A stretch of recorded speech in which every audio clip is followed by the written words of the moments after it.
You are listening to the Pencil and Paper Podcast Network.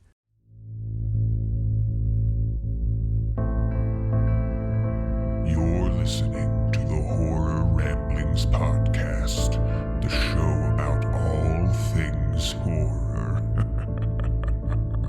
We hope you enjoy the show.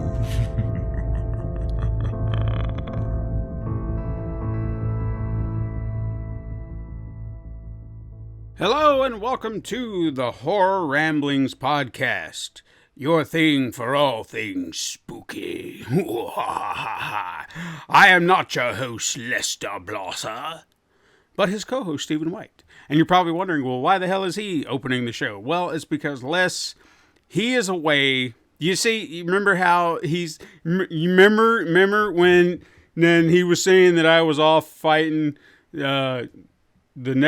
trying to get the Necronomicon, and then I was fighting stuff in the underground or whatever. That was awesome. No, he's off doing similar things. So I'm trying to kind of keep the ship afloat to what have you. And I brought along a special guest. Because we've been having a lot of special guests here lately, kind of, because he brought along his wife last time, and then we had the actor guy, Cheney Morrow, he was here last time, but we were both here. But now, he's gone, and I brought along my sister from another mister, Laceya Finley from Super Mega Crash Brothers Turbo! Well, hello! I'm trying to be more calm, because it's a different pace, and I gotta... A little bit. Yeah, everyone's like, oh, which one did we click on right now? Which one did we... I mean, hopefully the intro kind of gave them, the proper understanding of what's going on. But you're probably wondering, why is she here? Because don't you two do video games? Well, we're gonna mesh this all together somehow, all sorts of stuff, yeah. So for anybody who might not listen to our other podcast that we do together, kind of let the Ramblers know about you. Like, what's your relationship to horror and everything? That's true. Much different people. Well, hello. Horror Ramblers. My name's Laceya Finley. I do been doing a podcast with Steven, Super Mega Crash Brothers Turbo, for a couple years now. Three, four, 5. I don't know. Long 5. time. 5 years. You're a liar. 5 years. Has it been I'm 5? not. Wow. 4 or 5. Okay, so I've known him longer than I keep thinking I do. Yeah. And, well, let's see. For horror, I definitely enjoy messy comedy horror flicks. Those are my jam. Those are the ones that I love. The more over the top and ridiculous, the better. I think those are just my jam. And I do like horror films. Horror games is very hit or miss with me. If there's something that once I have to control it, I panic more. I'll watch anyone play them all day long. But if I'm playing a first-person horror or something, I kind of get too scared. I chicken out on those. Yeah. Something about having to move that character through it just does something to my psyche that I've not been able to overcome. Not been able to. It's the intensity of it all. You know, sometimes that's what kind of gets me is you're trying to get through it and you're just like, man, I don't know if my nerves can take it. No, sometimes I just park my character in a corner somewhere and that's just where they live now. And then the game gets shut down and I'm like, well, it's an unfortunate end for you. You have to live in that moment for the end of days. But I mean, for all the Ramblers out there, the one thing that you really should know most about Lace and her connection to horror is her future ex-husband is someone you should all know very well. Better know. Don't. Then I might have to shun your entire audience here. I'm sorry. I mean, I would be surprised if there was anyone amongst them who did not know Bruce Campbell. My God. Yes, he is my future ex-husband because I'm a realist. That's all you can say. I mean, let's just be real. I'll be in his life for a little bit of time. He knows me as Victoria. Breaks my heart a little, but we'll let it be. It's been a while now. I think I can let it go. It's a TLDR. I met him at a convention, and I was one of the people who was smart enough to bring Make Love, the Bruce Campbell Way book, with me to have signed. And as it got mentioned in the panel, I shoved it straight up in the air of the book, and he called me out, and some stupid kid said my name was Victoria. To this day, I do not know who that kid is, why they decided that moment was when they were going to. Did they really think I was someone else? but then he called me Victoria, and I kind of was like, he's talking to me, so I just let it all go. But why wouldn't you? Yeah, it's just like, he's not gonna care about it. They so many panels, let's be real. But then he said he'd do me in the parking lot after the panel, and I was like, bet. So that's my moment. That's when we got engaged. And so yes, I'm very much obsessed and in love with my Bruce Campbell, and I won't hear a disparaging word about him. That's right. I won't. I won't. I mean, while we're bringing him up, did you hear that he kind of made a comment that they're going to continue Ash versus Evil Dead? Yes. Well, I've been seeing some updates for it coming too. So there's still, I'm liking it. It. Adding in some of the Army of Darkness lore and stuff a little bit more now. Right. I mean, we know there was some maps and stuff with that, but, and different Bruces. Yeah. Love it. More Bruce is better. Do you see, Ramblers, what she did there? She shifted off.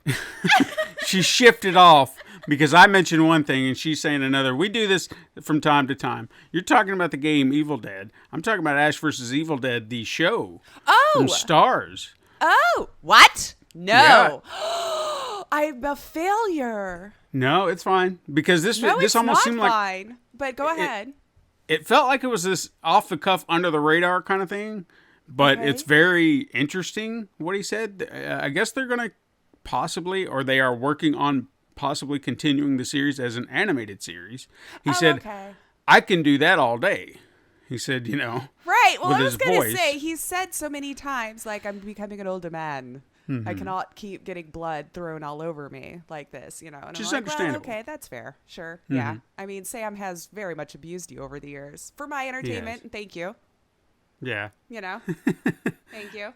But, interesting. Would it, I'm such a failure. I can't believe I didn't know this. Would it have the, like Dana De Lorenzo in it? And all I'm the assuming, other ones too? it would still continue that show. Interesting. Because the way they ended it, Yeah. But you could do that Army of Darkness thing where you can change the ending and be like, nope, that wasn't the ending. Yeah. I always wondered, like, if they would have rolled with the, I slept too long, that would have been, that would have been an interesting way to go for it, and then had it in the future. Yep. I'm sure that was maybe a plan. I don't know.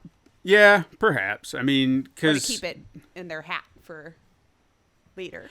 I mean, you're talking about two drastically different ways to end the film, and it definitely yeah. shifts gears on which way you're going to go with it. I honestly wish they would kind of create this definitive cut where, if you're not saying that ending is canon, but maybe take some of the good stuff out of that cut and put it into this other cut. Because the movie, I don't know how you feel about it, but for me, finally getting to see the full director's cut, always wanted to see it, and the opportunity was always, here's a new edition, but I'd always miss it.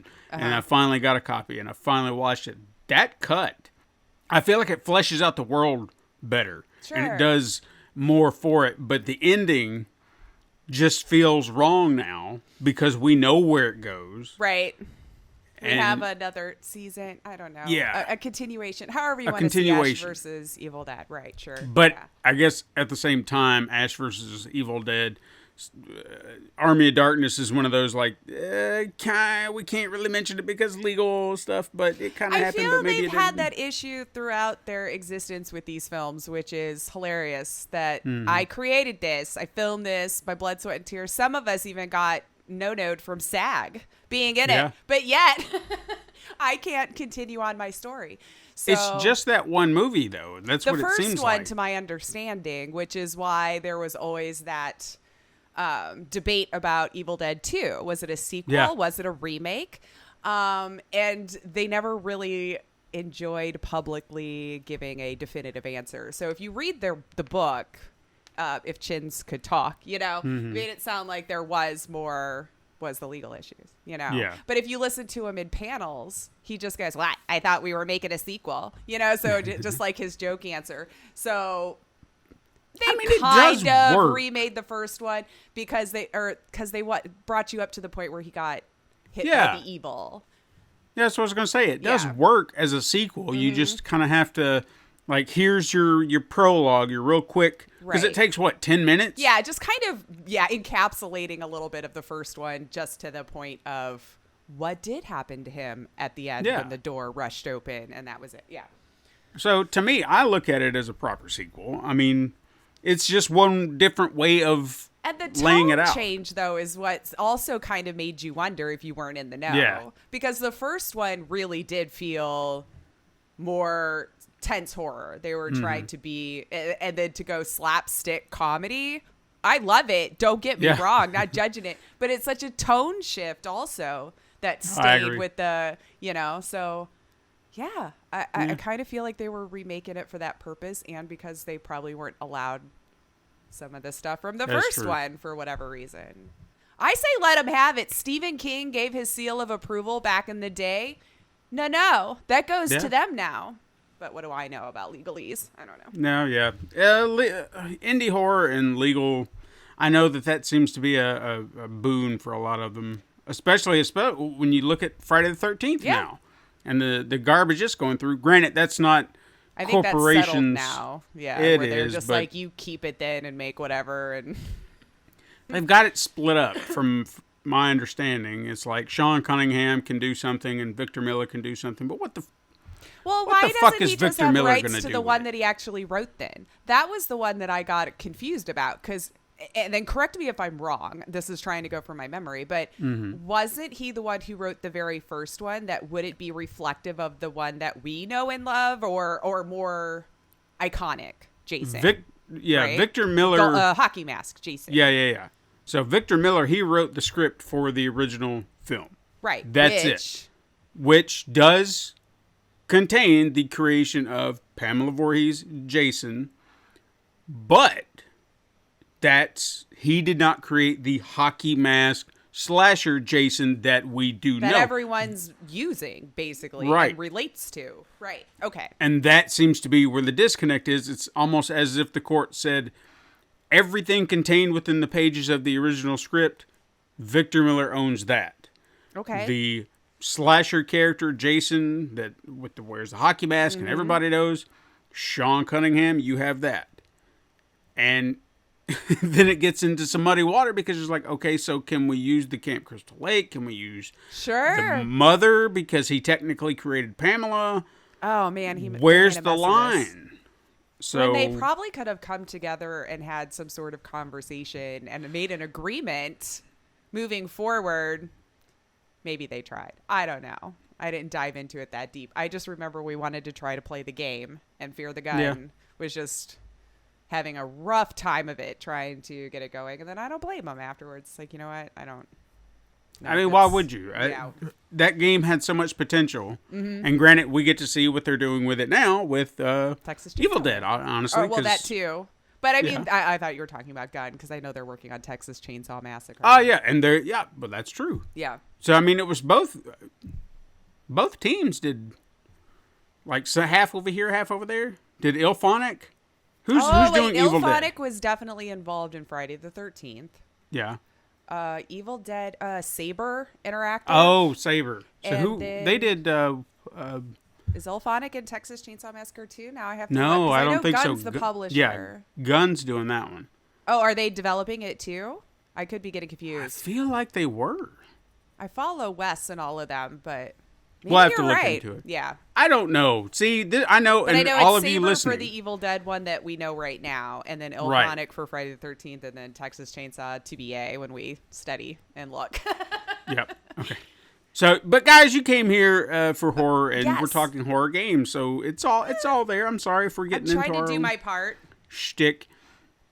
Speaking of which, this is another thing I'm going to throw out for all these ramblers who might not know you. Oh. And I did a little something just as a fluke. I was thumbing through some stuff on streaming services and watching stuff. And you know how sometimes you get these little things kind of racking in your head? Because I started looking up old TV shows. Like Okay. Saturday Night Live, old Saturday Night Live episodes. I wanted Yeah. to go back and rewatch some of these. Now, I'm a little upset at the cuts that are available on Peacock because I feel like that there are things that I remember from an episode that have been removed. Well, it's that dangerous editing that's Yeah. going on these days. It's Like dangerous. either sketches have, that I know were Ooh, in I there. wonder if they I don't think they were that bad. PC cleaned it up. Again, I could be wrong because even watching some of the ones that I watched, I was like, wow, you could not do that today. well, I wonder if we're unfortunately deleting some history too. Could be. I don't know. Like However you look at it, I still think we should always leave those mistakes or not mistakes up to learn from it moving forward. But for example, there was this one episode that I remember very fondly growing up because I did have a tape where I recorded some of this, and this will tie into horror eventually, maybe, I don't know. So hang tight, Ramblers. I'll try to keep them on track. Yeah. So there was this episode featuring Charlton Heston, and they did an opening bit where it was Planet of the Apes. They omitted everything opening the show. Like where they do the live from Saturday or live from New York on Saturday night. I don't remember when they went to monologues to open, but no, they did the monologue. That was the weird part. It's like they cut out the most important part, leading to him being the context. captured. Okay. Yeah. So he just comes out Probably with the something apes. bad in there. But I There can't has to think of be. anything. Well, we may not. Because I hate to say it that way, but I mean, you are a product of your time. If I heard it a lot, I probably wouldn't even think about it right now unless I heard it again. Okay, well, I would have from my to see it memory, again. from my memory, this is how it went.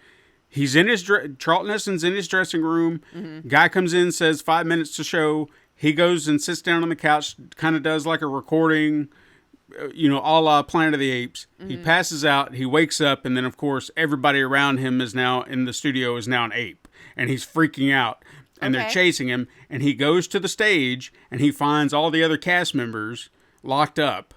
Okay. And the only joke I can remember that was really big there is he started talking to Phil Hartman, and he's just kind of in a daze, and he turns his head, and he's got the scar, and he's like, "Oh, you bastards, you took out his brain." And then he turns to Chris Farley, and he's like, Chris, talk to me. And he's just like, "Ten Commandments is awesome." And he's like, "Oh my God, you took his brain out too." And Tim Meadows walks up behind him and goes, "No, Mr. Heston, Chris is fine. He's always like this."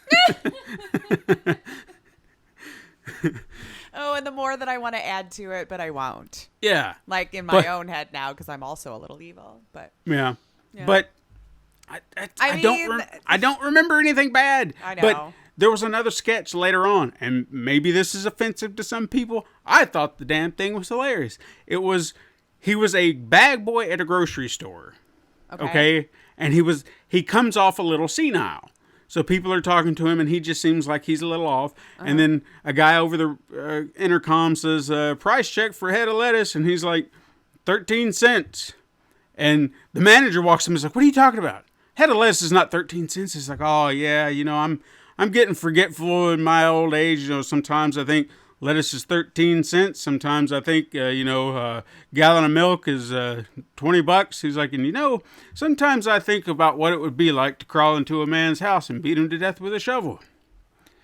And then the manager's like, "Look, I'm just saying a head of lettuce is 89 cents." And it just walks away. And he's like, "I got it. I got it." 89 cents. So it's this odd balance of 1 minute he's senile, the next minute he just seems like he's right on his game. It's like, "Don't fuck with me, please." Yeah. And you know what? Beautiful. It is. It's hilarious. And they cut it. Wow. And I couldn't find it anywhere. I could not find it anywhere on the internet. Why? Yeah, we probably have to Again, go back to some old box sets or something that somebody actually owns. I can't think of why all this is. Like, or cut for time, maybe. Whoever thought it just wasn't as funny as we thought it was, and they were like, "Well, cut that out." I don't know. I could make excuses all day long. Sure. It's disappointing because I thought it was a funny sketch. Yeah. And I don't know if they sell these to where you can find them in their completed elements, because they don't even show like the musical guests. They just they cut them out altogether. I skip those anyway, so I know, but still. And I'm not knocking them. People love it.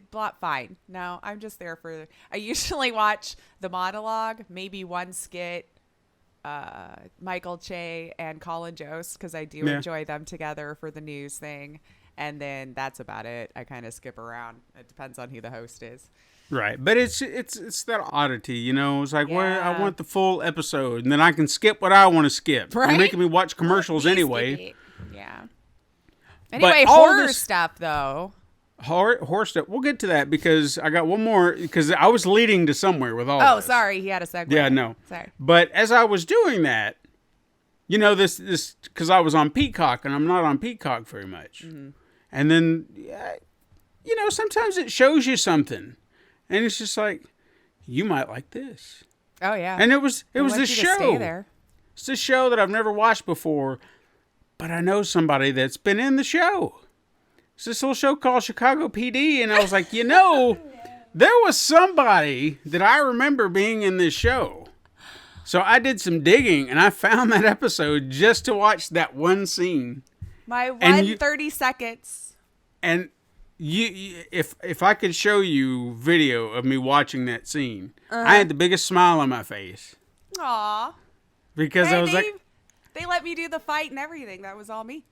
That's right. So, anybody who wants to go check this out, it's free on Peacock. I mean this absolutely free. You can go watch it right now. No subscription needed. And it needed. might make me another 20 cents. It might. So, go...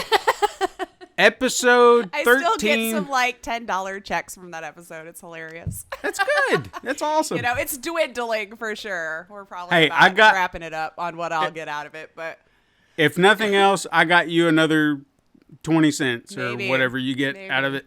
So only no, when everyone. It's in Syndicate. Anybody wants to see her big acting debut on national television? Go on Peacock. Chicago PD season 3, episode 13.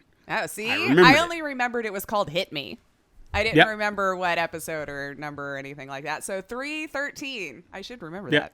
313. Now, and go just... You'll have to fast forward probably like halfway through this if you don't want to watch it. Yeah, literally 30 seconds. Like, no lie. That's all it is. I have 2 lines in a fight, and then I'm assumed arrested and gone. It's halfway through the show. You'll see her on a computer screen first. Oh, yeah, my mugshot. Yeah, because I was thumbing through and I was like, she's got to be in here somewhere. And then when I saw the outside of the building, I was like, that's got to be it. And then I saw the picture on the computer and I was like, there she is. Yep. My one so moment. just do that if you want to be entertained for a moment. Because she did. She kicked the hell out of that cop and then the cop pinned her down. Yeah. But I felt like I was hit by a tiny Mack truck the next day because we rehearsed that scene so many times. I was like, oh. Wow. Yeah. Kind of feels like... That was intense. Because I got thrown against the wall so many times and smacked so many times that it felt like I was like, ooh, a little whiplash, a little this. But I'm not used to it. So... Right. I'm just glad they let me do it. Because it was so much fun. Yeah, it looks like a lot of fun. I didn't know they were going to let me do the stunts. So, guys, I know we went way off topic, but this is what happens when you get the two of us together. We go on these tangents. We were talking so much before we started recording. It's funny. That we had to put the brakes on because it was like, okay, let's save some of this for the show. We got a pod. Because we were going to talk about some things, or we had talked about some things that thought, damn it, we should have talked about this on the pod. And we didn't. Well, we probably got a pod we could put it on. I don't know. Yeah, guys, we're everywhere. So I'll go ahead and mention this since I think our fans here would appreciate this. I should have a new, we've talked about the Joe Blow videos that I put out, the face-off videos. There should be a new one up now. As you're listening to this, it should have come up yesterday, posted yesterday on the Joe Blow face-offs page. They got a lot of channels. So the one I post on, or my videos post on, is called Face Off. Joe Blow Face Off. So it's Vecna versus Freddy Krueger. If you want to check that out and see who the ultimate dream demon is. I'm sure most of you, as much as you like Vecna, are probably like Freddy. Just from experience alone. Yeah, you're just like, it's Freddy. Come on. No one can beat Freddy. Or can they? I don't know. You got to watch. Vecna's got some tricks there, man. Yeah. It could be close. And I hope all of you can also appreciate some of the extra details that I put in. I'm sure they always do. I spend a little extra time. Well, I mean, a few of the ones that I've done thus far haven't really leaned horror, but I really feel like this one This one is, sure. Yeah, this one's Yeah, the full other on. ones, not necessarily, yeah. Not necessarily. They were still fun. But this one, you guys, I think you'll appreciate what This I've will done. be up the Rambler's alley. Yeah, oh yeah, for sure. And I've tried to make some interesting cuts here and there for comedic purposes. Sure. Yeah, Yeah. maybe. So you have to watch Which it and is find relative, out. so. That's all I'm going to say. But what we came here to talk about today, for all of you ramblers, since we are part of a gaming podcast, we like to talk video games. I thought this would be an opportunity because we could have talked about it on our show, but since I needed a co-host for this episode today, I thought we could talk about this game here and really go as detailed as we can Sure. for such a small indie game, but a fun one at that. Yeah. We are talking about a game called Ravenous Devils, which Lace actually pointed me toward Yeah. and said, I think you'll like this. The concept sounded very interesting, and then I think I got it for fairly cheap when I found it. $5. Yeah. I think that's all I paid for it on. Yeah. I played the PC version. And I play it on the PlayStation 5. To my knowledge, it's on most I think it's on all platforms. of them, actually. We'll double... Switch, the PlayStation 4 and 5, I think Xbox, what was it, 1, and then the new one, Series. Yeah, and it's on PC. everything. Yeah. So if you've got a Switch, PlayStation 4, Xbox One, Series X, Series S, 5, whatever, you're covered. You're if you've covered, got a yeah. gaming console, you're covered. Right. I don't think it's on mobile. Maybe at some point. I feel think it could. that would be maybe I think it could. I think it could. But maybe once could we be a little describe. tricky. Yeah. So we wanted to talk about the concept of the game, kind of give our thoughts and reviews on it, and then hopefully we've helped all of you horror ramblers. If you're a gamer and you want something more horror themed in your life that might be something out of the ordinary, because games like Resident Evil and did you mention one earlier? Or maybe I'm just equating. Oh, for games? Oh, Yeah. I don't know. I don't think we were, but we over the years, sure. Evil Within, I Evil think is one. Within, yeah. Outlast. Outlast. trying I've to only think of ever a played the few. first one on that. Yeah. Yeah. Much different though. Yeah, I mean, a lot of those for me, they're hit and miss because it just depends on the mood I'm in. Like, I've got Resident Evil 8 sitting on my shelf, borrowed from former fellow podcast host Todd Stark. He lets me borrow his games all the time, and the desire is just not there. Yeah, I might need to be in the mood for it. I Yeah. think for me, with a lot of them, if I'm brave enough to even venture in anymore, I feel I'm directionally challenged. Maybe I just turn around myself too much, but I feel there's too much downtime Yeah. where it's just slogging, where I'm trying to get to the next action sequence or something. And maybe that's just the formula of the ones that I've tried. Probably need to try some different ones, but yeah. It gets, I don't know, the slog. It's like, the slog, where you're trying to get to somewhere, and it's not really the puzzles or anything. It's just getting to those things, and then you have to wait. Yeah. Something's going to kill you, and you've got to sneak around. It's like, And after a while, the constant being tense, Yeah. I need a break. I just Oh. need a moment. It's like, they've kept that violin noise for going for just far too long, and I'm like, all of my muscles are tense right now. I gotta walk away. That noise is I mean, I've doing even what it's mentioned this. supposed to. I've mentioned this on our other pod. Resident Evil 7 in VR was way too much for me. Like, I did that once or twice, and I was dizzy. I was just like, every part of my body was just like tense, and I was like, I can't. Like, after an hour or two tops, I was just like, I gotta get out of this. Yeah. Yeah, That's an intense one. That's enough. But Ravenous Devils is not a game I would consider tense from horror elements per se, but maybe just the actions of what you're trying to do, trying to keep up with the pace. Sure. So what the game is, and correct me if there's anything I miss, it's technically a cooking simulator. 100%, yeah. Like a horror cooking simulator game. Horror cooking simulator with very Sweeney Todd vibes. Oh, yeah. I think be they even accurate. mentioned that he was the one who might have owned the shop that they're in prior. I feel like that might have been a throwaway line, but It must have been yes. because I didn't catch it. Yeah, because the top is it's a tailor / pub. Mm-hmm. Right? And or tailor shop. Yeah. So there's 4 levels. 3 you only get access to initially, and then you'll eventually get the 4th level unlocked as you progress. But you are a couple. You play as a couple pretty much. Yeah. The Percival husband and Hildred.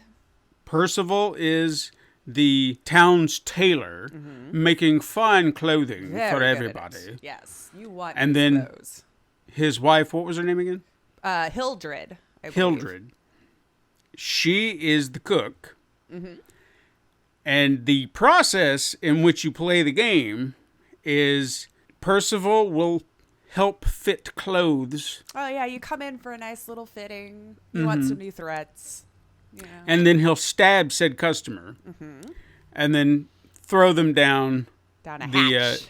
the hatch, Like a hatch in the upstairs, yeah. which leads to the basement, which is where all the cooking is done. Now, before he does that, he will strip the clothes. But we waste nothing. Waste nothing. Waste nothing. So those fabrics can then be reutilized as new clothing that you put out on your shelf rack Right. for people to come in and buy, because you've got to make money, Sure. No, for You gotta sure. make money. You got to keep it going. I mean, where else are you going to get the cloth?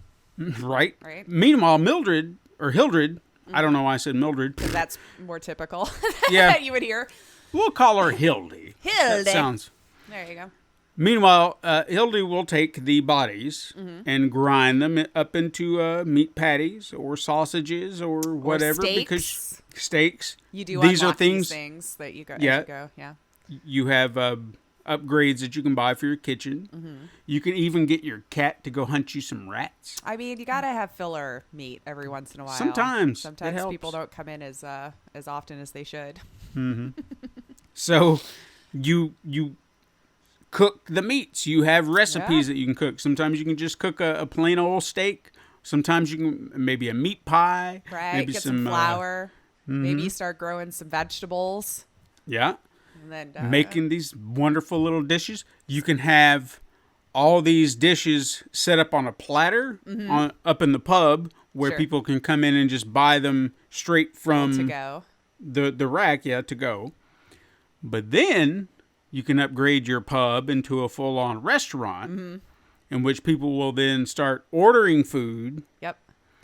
and then you have to cook their orders along with It could become a lot. It does, You still but- got to pay attention because you are still murdering upstairs and making clothes. Yes. So you're balancing both of these things at the same time. Mm-hmm. Taylor, Cole, put a shit down there. Hurry up for Hildy so she can either chop it up or do whatever. Throw it in the little thing to send it upstairs. And then, yeah. Now, as intense as that can be, there are some. I feel like they give you a little bit of breathing room to Set at least up. prepare. Yeah. Because before every day, you are there didn't seem to be a lot of time that you had to open shop. They No, would yeah. just- It seems like that just stays there till you say we're ready. Yeah, so you can prepare your day. You can make sure you have all your meat ready. You can have all your vegetables ready.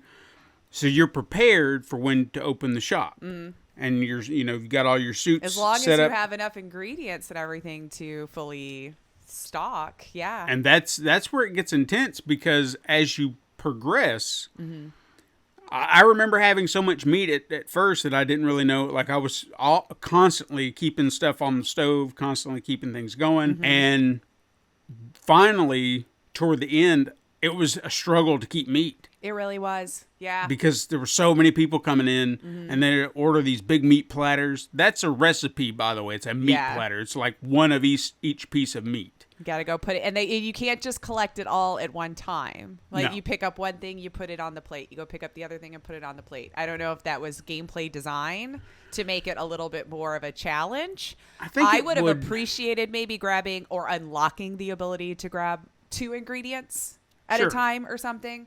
And I mean, maybe I shouldn't get ahead of myself because it feels like there's going to be more. Sure. The way they left it, you know what I mean? Like they could totally add on to it, but that's getting way too ahead of it. But yes, you start to not have as many people for some reason coming into the tailor shop, or you're missing it and they're starting to leave and you're like, dang it, I forgot to kill you. Yeah, Because he'll idly measure the people until you get up there and decide to murder them. Yeah, I missed one or two at times because I was so focused on the kitchen On the food, levels yeah. that I went back up, and by the time I got back, someone was walking out. Was like, "Damn it! Right? I needed that meat." Come here, come here. But also keep in mind that this is not just something that happens without a story. There is a story ongoing. To my knowledge, the story starts with them. They seem like they were Already hiding? on the run. Yeah. Yeah, From fleeing. doing this.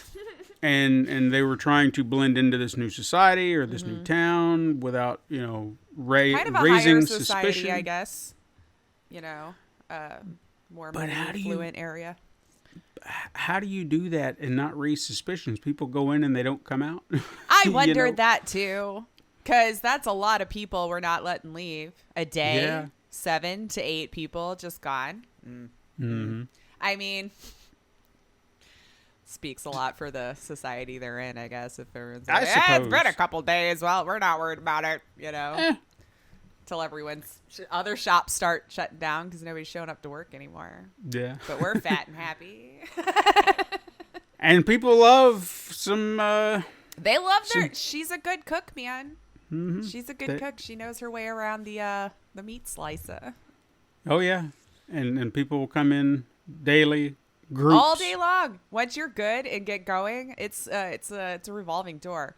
You do thankfully get to unlock help though. That's later. true, Where a young kid just needs a job, and we pretty much just tell him, "Cool, you can be my waiter, but you do not go downstairs, or you stay right here." And it is very helpful, especially when it starts to get chaotic, because you'll be cooking 3 things at a time, and then having to run upstairs and serve it. So, kid's on it. I gotta say, Yeah. he doesn't slack. And that's a good opportunity for you as Hildy to actually just stay downstairs, Yeah. because they have a dumbwaiter, and that actually comes in to play when you get your garden, Yeah.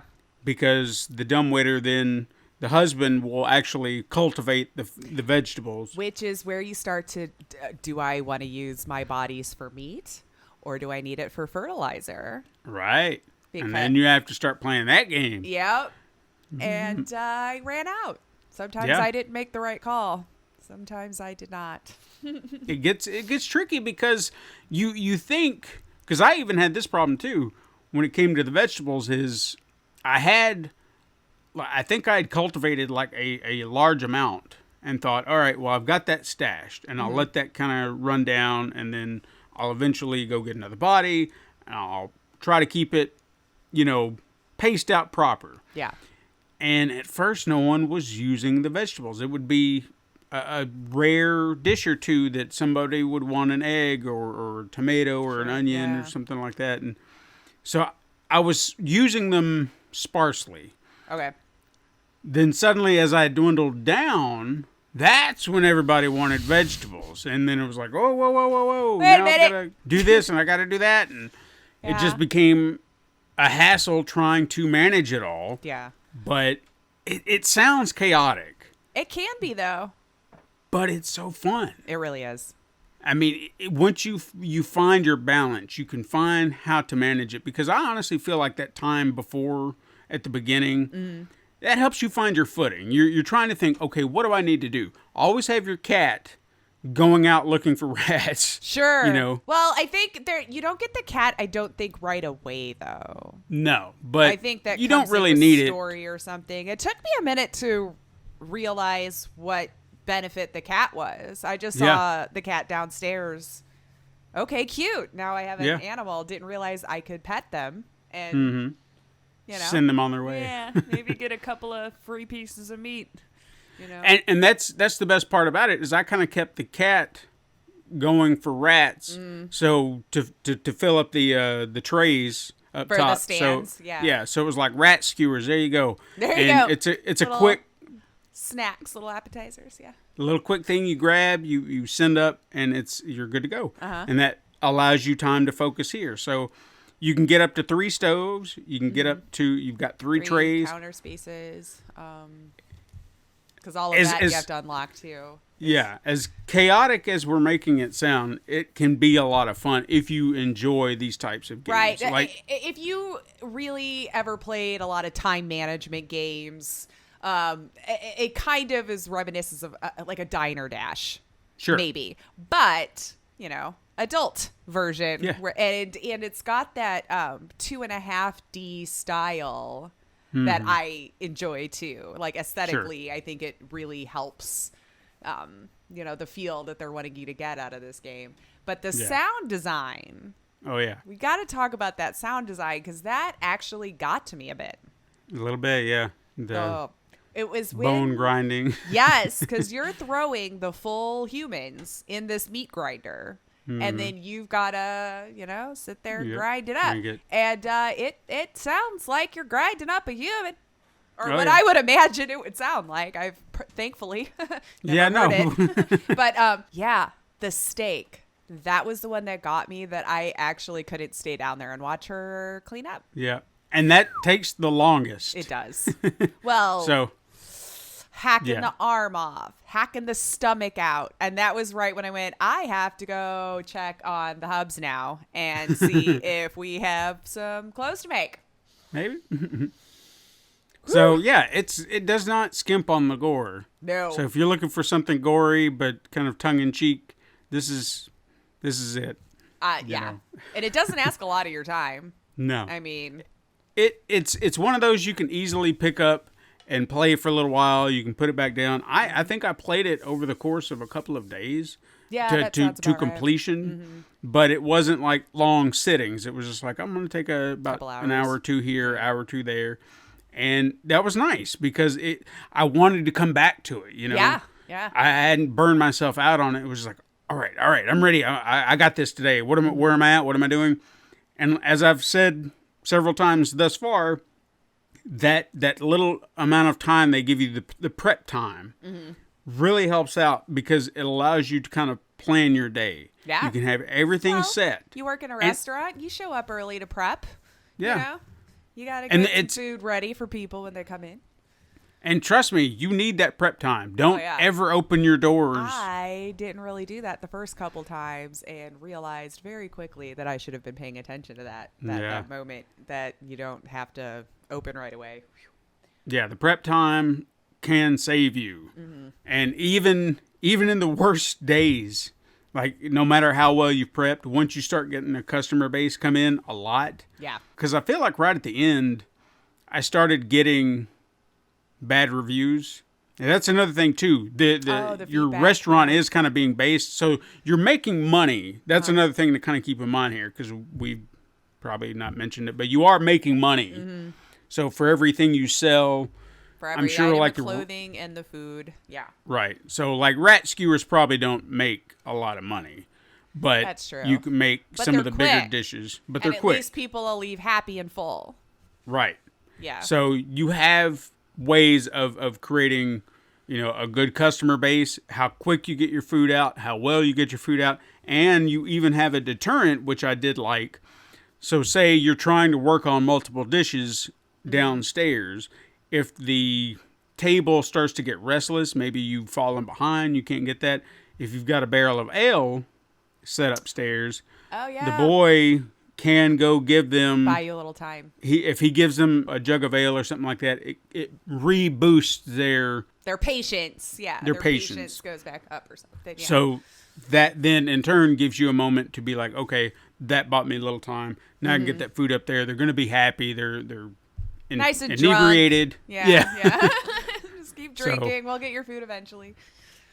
But I won't say that it's like a make or break thing. Like, I don't remember ever getting like such bad reviews or bad negativity around town that it was just like, well, I'm not making any money anymore or what have you. No, I think I did fairly well in that regard, but I also do enjoy the time management games from time to time. If I just want to kill an hour, so it doesn't require me having to think too much. None of that. I can just kind of poke and turn my brain off for a minute.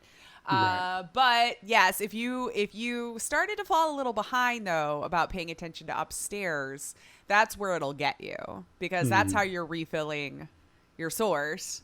And if you forget about Percival up there for too long, you might have missed out on, 6 stakes, that you forgot to do.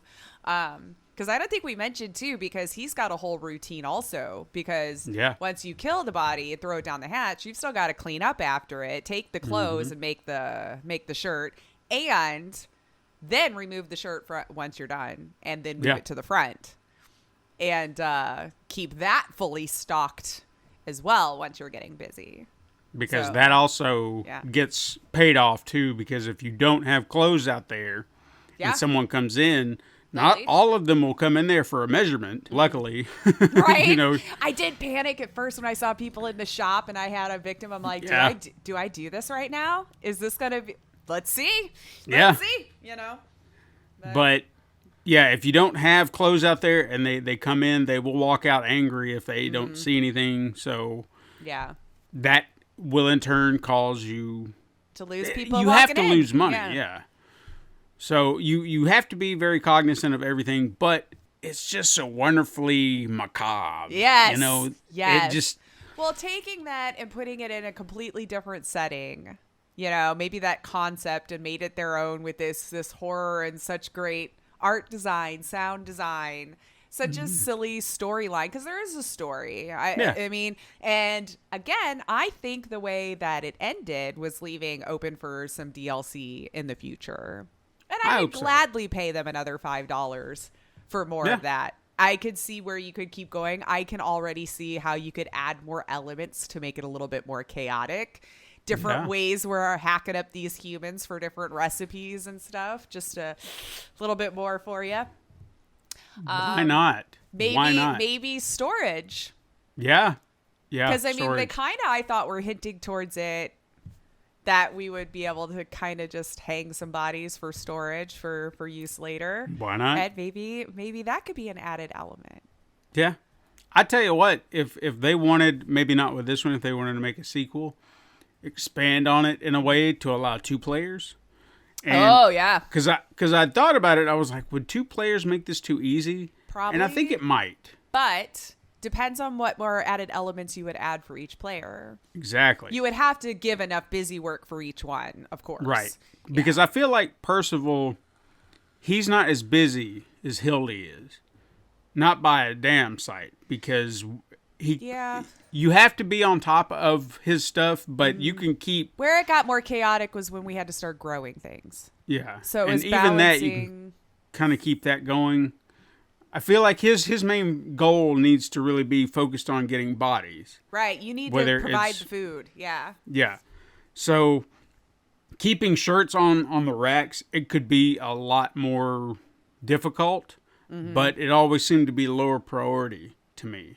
Like, I would keep it stocked as best I could, and I would always try to keep one sewing and keep everything moving, but restaurant was where the money was coming in, and that's where I wanted to stay focused.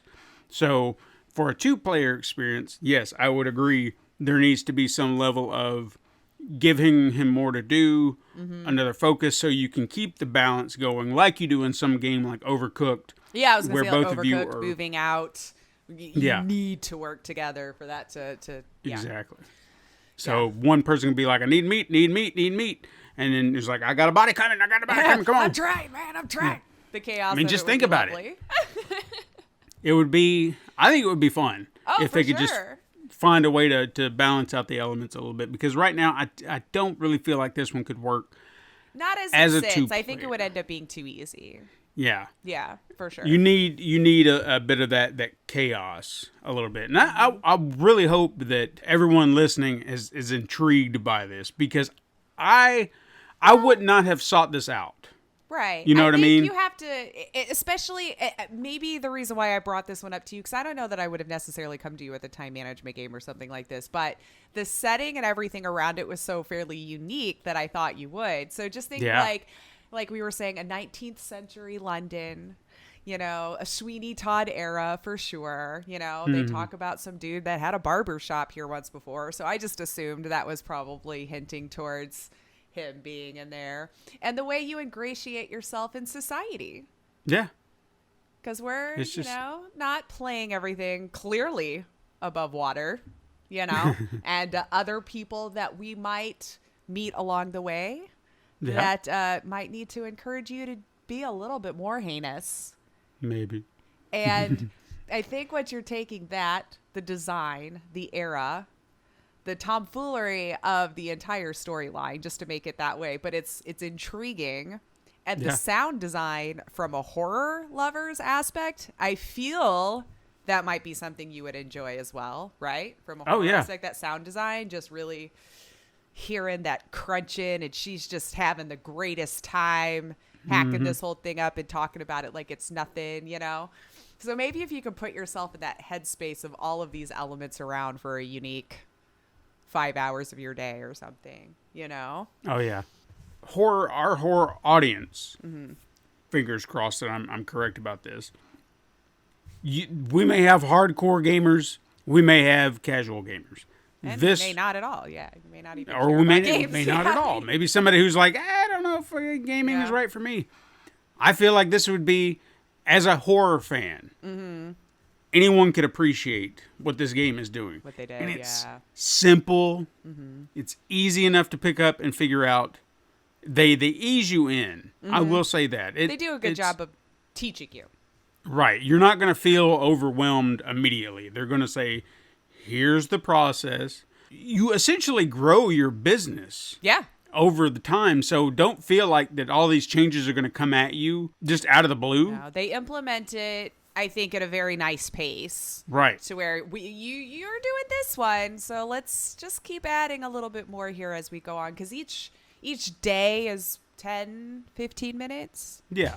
Give or take. Yeah. And then everything that increases the chaos is something you purchase. True. So yeah, you kind of do it to yourself. If you want to expand your business, if you want to add a table to allow patrons to come in and sit down, that's your choice. So again, the pace is on you. When you feel ready, because obviously you're going to have to buy these things. That's where your money comes in. So if you want to continue to play and just earn chump change, that's up to you. Yeah. You're ready to expand? I think you can at the end if you want. I didn't enjoy that because there were no more elements to add to me. So once I've exhausted that, I exhausted that. But again, didn't feel cheated. You know? For the quality of game you got, for the amount of time they're asking, for the price tag they put, I feel it was all extremely fair. More than fair. And by the time I'd beaten the game, I mean, the game was still going. Yeah. So you can keep playing as much as you want, however you want. Like a non-ending mode, if you will, I guess. Yeah. Just keep playing the days out until I guess you run out of people. I feel like you would eventually run out of people, but You I have know. to. So just, it's a very affordable, fun, unassuming game that's got a nice, great horror element to it that I think a lot of people of our audience would appreciate. We highly recommend it. I recommend going and check it out. And I think what really sells me on this game is, if you've ever listened to our podcast, you know that we talk about all sorts of games. We've got we lean toward indie titles a lot more for a lot of reasons. These days, Yeah, and it's things like this that I enjoy. This is why I enjoy it so much, is because it's outside the ordinary. Right. We see so many games. How many times can you play Assassin's Creed? How many times can you play Far Cry? How many times can you play Call of Duty and all the same game? Yep. I know what I'm getting when I play these games. I know what the mechanics are. I know what the process will be. And if that's what you wanted in it, perfect, you know. And that's and that's perfectly fine. But when another game comes around and says, "Hey, have you ever ran a restaurant and you just kill the patrons and you eat their bodies and stuff? Have you ever done that?" No. You want to do that? You want to play that game? I mean, why not? Yes. Why not? I would like to play that different game. Another horror title that I feel like that our ramblers would enjoy, Maneater Okay. I had high hopes for the game because, again, it is something different. I was worried that it was not going to be that good. Turned out to be really. I enjoyed it. Yeah. And again, it could be different strokes for different folks. I don't know. Well, Maneater. Of course there is, or we'd have one video game, right? Sure. But Maneater, it's kind of an open world style game where you get to play as a shark. It is fun to just run around as an asshole shark. Yeah. If you want to just be that shark, that was fun. I will admit. You get That's to be a all shark. I wanted to do. Yeah, you get to be a shark. It's just and eat you people and be a meanie. you swim around a swamp, and then you go out into a lake, to the ocean, to the rivers. I mean, you get to swim everywhere in this podunk southern town. And then nice little jumps and attacks and it's fun. Yeah. The Never controls played can the be a little story. tricky. Never. I Never once. did. Nope. I only ever when I played at the when we hung out last summer. I think it was last summer. Yeah. Mm-hmm. And then a little bit here when it came up on. I feel like we got it in a PlayStation monthly or something because I know we never bought it, but I have seen it on there since then. And then did the same thing where I just ran around like a jerk and tried to eat the people on the beaches and stuff. Yeah. And then when the military got a little too much, I was just like, okay, I'm done. And then And it can get chaotic. Yeah. Yeah. You can die pretty quick, but you get to be a killer shark. right? Can't beat that. That's a game we don't get to play. It's Right. not something that's just always out there. So Right. it's different. Yeah. That's what I'm always looking for. Ravenous Devils was one of those games. Yeah. The game we just talked about on Super Mega Crash earlier this week, Stray. Yeah. Get to play a cat. It's just different ideas, and whether they flop or not, I appreciate the willingness to put it forward and try this new thing. Because it does, I feel like we've made that joke before where it's like AAA, oh, good, we're in another battle royale, shoot 'em up kind of situation. You go to an indie, it's like, but what if you were a killer rabbit that ran around with a shovel, having to eat the carrots and make them into bullets? Like, yeah. Yeah. Why wouldn't I play that one? So I just appreciate the willingness to go outside of the norm, I guess, these days. Sure. And whether it flops or not, it's still like you hear that synopsis and, well, yeah. Let's at least see what they came up with here. They went out of their way to create something new. And it just, I appreciate that. I appreciate that wholeheartedly. Because we have way too many games that are the same thing over and over and over. Agreed. Yeah. It's nice to have something new and a palate cleanser, if you will. Sure. So Yeah. I definitely recommend this game. it. Yeah, for sure. Bad Vices Games. I feel like after we gave it such praise, let's at least know the developing team right there. So Bad Vices Absolutely. Games. And I think Troglobites was the publisher. So there you go. Give them some love. Check it out. Or if not, thank you for listening. I mean, I don't know what your ramblers do. Do we do call to actions? I don't know. We do. See, she doesn't even listen to this podcast. I You see listen what kind of sister every she once is? in a while. Yeah, I do. Yeah. Well, Ramblers, that is our time for today. So let us know if you have played Ravenous Devils, if you're thinking about playing Ravenous Devils. Whatever horror game suits your fancy, let us know on Twitter at Horror Ramblings, and whether you've played this one or maybe you've got some suggestions of other horror games that you want to throw out there and say, I love this game that maybe other people have not heard of, or maybe suggest a horror game to me that maybe won't freak me out so much, but I'll be able to play. I don't know. Yeah. I'm always looking to branch out. It's just at Horror Ramblings. That's where you can find it. Those get me. Just hit us up on Twitter. Hey, you can also hit Lace up on Twitter if you want, at Laceya Finley. That's true. Yeah. Do that. I'll put her. I sometimes thing down tweet below. things. She does. We're terrible at social media, but we I'm try. the worst at social media. We want engagement. I feel I shun it. I don't know. It's like, But we want engagement, and when we don't get engagement, it's like, well, the hell with this. I don't want to do this anymore. I'm one of those like, paying well, you attention. just give me what I want for no effort. Thank you. Just follow me, for crying out loud, and quit expecting things of me. No, I'm joking, but that's kind of how it feels some days where I'm like, why don't people follow me? Oh yeah, you do nothing to make them want to follow you. Maybe Right. tweet stuff, Lace. Jesus. Maybe tweet stuff. But hey, if you've got a lot more to say and the tweet's just not going to cover it, send us an email at horrorramblings@gmail.com. If you love social media groups, you can follow us over on Facebook, join our Facebook group, hang out with fellow horror fans like yourselves. You know, they talk about as much as we do on Twitter as well, so if you like that. Created a whole group for people to not talk in. Yeah. I love you guys. I'm serious. If you're listening or not, I'm just, you know. I'm a lurker. Yeah. I am a lurker. We understand. It's nothing So I personal. can't blame We do the people. same. Yeah. You can find us on Instagram, see an assortment of horror images. We try to promote the show and other little things here and there that we like to say. If you want to say nice things about the show, go over to Apple Podcasts and leave us one of those 5-star reviews we always hear so much about. And you get to express your feelings, help grow the show at the same time. You know, that's fun. And you can do that very same thing over on Spotify if you're so inclined, but you have to listen to an episode. You can't just be going around throwing around 5-star reviews willy-nilly. We don't really need, They want to make sure. Yeah, they want to make sure. I shouldn't speak for your podcast. I would imagine Les wouldn't want fake ones either, so I'll just No. say Les says no. Yeah, we've dealt, Lace and I have dealt with Review for review. yeah, Yeah, if no. you review mine, I'm going to review yours. It's like, but what if I don't like yours? Right.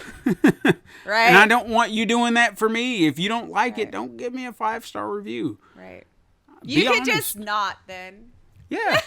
If we are the lowest rated podcast, I know Lesser don't want to hear this, but if we are the lowest rated podcast on Apple, at least I know we was suck honest. genuinely. Right? If you're being honest, if you're just spamming us because you hate us for whatever reason, then I'm sorry. I hate these cars driving by. I know you heard that. I if heard you didn't, something. I didn't know what it was.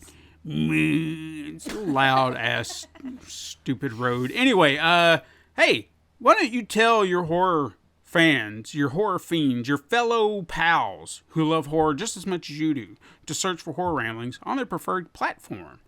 You know, we're there everywhere, Yes. almost. I would assume we're in a lot of the big places. No one listens to Good Pods.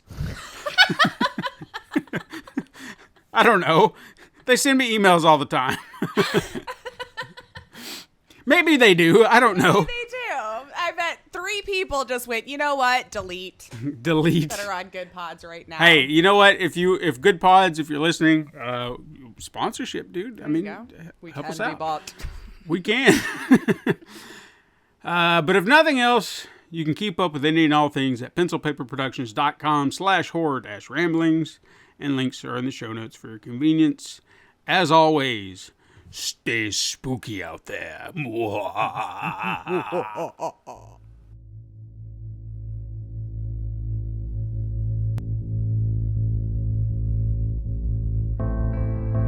This has been the Horror Ramblings podcast. Join us next time for even